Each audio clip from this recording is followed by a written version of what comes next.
Well, in our text this morning, starting in verse 14, we see that as believers we should so clothe ourselves with Jesus Christ that when people look at us, they say like the little girl in the passing of the third floor back, "Are you him? Are you him?" That should be our goal, to look more like Jesus every day.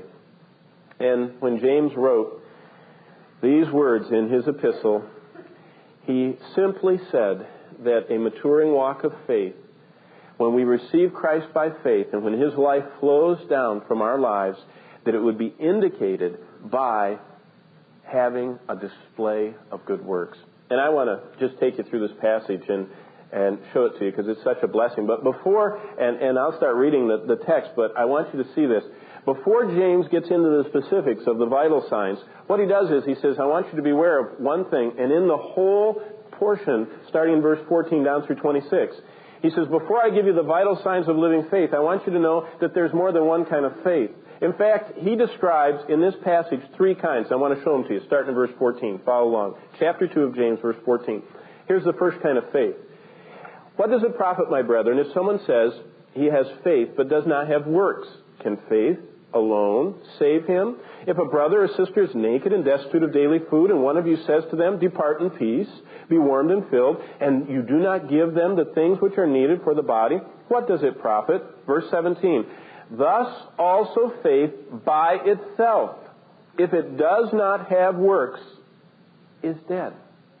So the first kind of faith, and the first section of this passage, the first three verses or four verses, is dead faith. Did you know that there are people that have dead faith?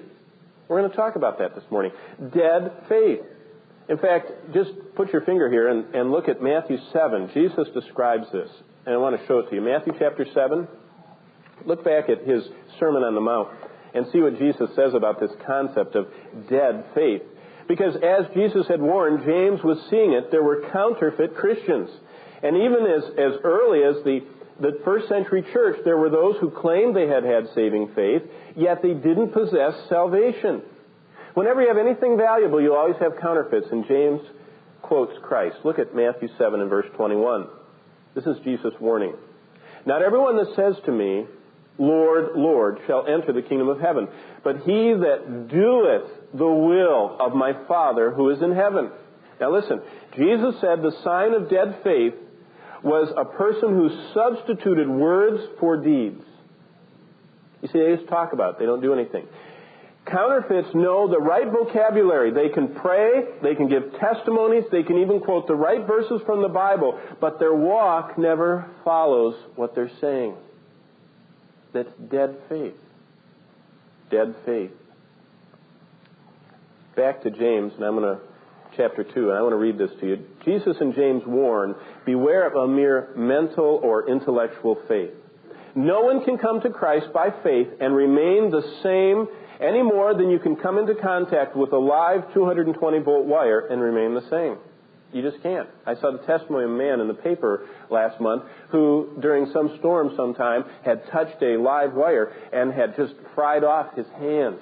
He was still alive, but he didn't have hands. And it showed him with his special apparatus, those little hooks, so he could still live a normal life. And he said, I'm glad to be alive. But he had lost his hands because he had fallen onto that live wire and had just burned off his hands. God says in a positive way, you can't come into contact with God, especially God the Son coming into your life, and stay the same. Listen to 1 John 5:12. He that hath the Son hath life, and he that hath not the Son of God does not have life. Jesus is saying this, beware of dead faith. Saving faith is life-changing faith. Dead faith talks the right stuff, but doesn't live it. Dead faith is not saving faith. Dead faith is a counterfeit faith. Dead faith lulls a person into a false confidence.